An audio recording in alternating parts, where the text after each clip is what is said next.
Good morning and welcome to KidNuz. I'm Tori. Today is Tuesday, June 13th, 2023. And we begin with media from all over the world staking their spot outside a southern Florida courthouse for this afternoon's historic arraignment of former President Trump. According to CBS News, Mr. Trump will plead not guilty to 37 counts for allegedly mishandling classified documents after he left office. Security is extra tight. Miami Police Chief Manny Morales says the city is ready for protests and encouraged demonstrators to be peaceful. After Mr. Trump enters his plea, he'll reportedly fly back to his home in Bedminster, New Jersey for a press conference. This is the second arraignment for the former president. The first was on state charges in New York. This one revolves around national security and makes him the first former U.S. president ever to face federal criminal charges.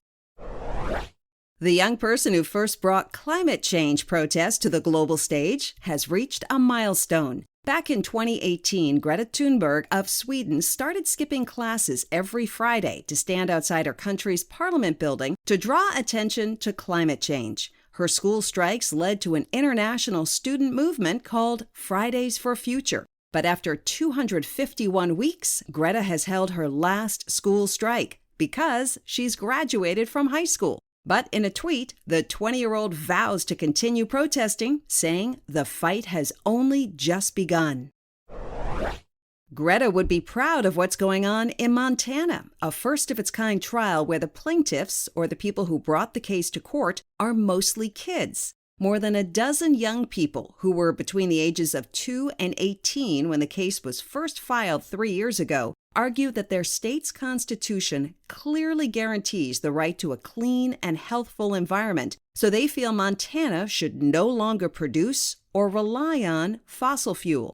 During yesterday's opening arguments, the kids were represented by Our Children's Trust, a nonprofit public interest law firm. The state opposes the suit, arguing that its constitutional challenge is too broad. According to the Wall Street Journal, multiple similar suits are taking shape across the country because young people are the ones who will bear the brunt of a warming planet.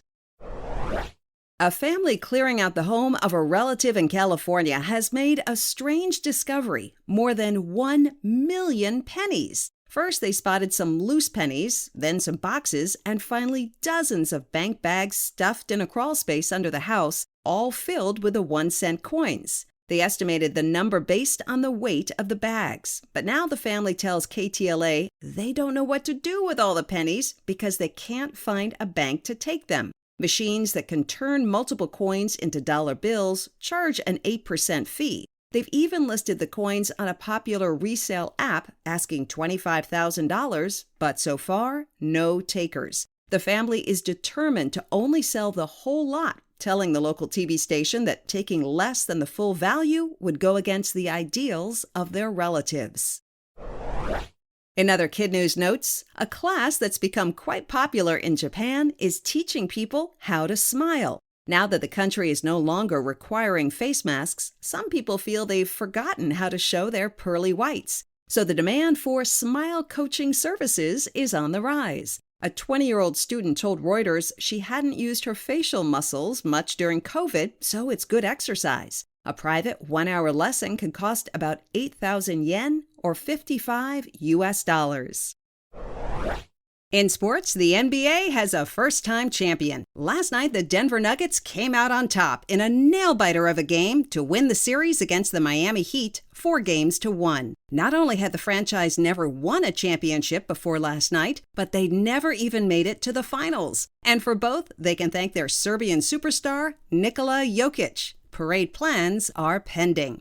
In hockey, the Golden Knights can clinch the Stanley Cup trophy tonight with a win over Florida in Las Vegas. If they lose, Games 6 and 7, if needed, will be on Friday and Monday, which is right about when KidNuz will head into its summer break. Before we do, we want to share some exciting news. Our news team has just joined the Starglow Media family. And when we return with fresh new episodes on July 31st, we will be in the company of a cadre of great kids and family podcasts. Will anything change for our listeners? Yes and no. You can still find us everywhere and we'll still be free, but you'll also hear an advertisement or two. Prefer to skip the commercials altogether? Just subscribe to Starglow Plus on Apple Podcasts or wherever you're listening.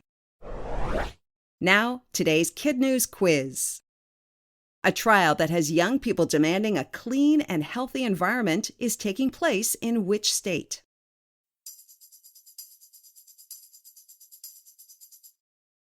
Montana. What did a family in California find in a relative's house?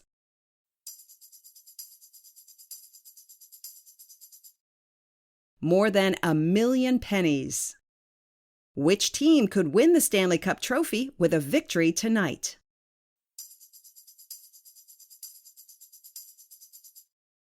The Golden Knights. A class teaching people to do what is quite popular in Japan?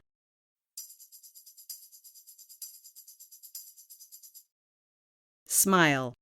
In our KidNuz Kicker, summer often means time outside with fresh air, sunshine, and mosquitoes. These pesky insects seem to love biting some people while leaving others alone. Now, new research may explain why some people are mosquito magnets. It could be due to the soap they're using in the shower. The study, published in iScience, emphasized that all humans smell different, so our skin may react differently to different products. But they did find that soaps with a lot of additives seem to be more attractive to the buzzing biters. And the scientists recommend that if you want to stay bug bite free, try using a soap with a coconut scent.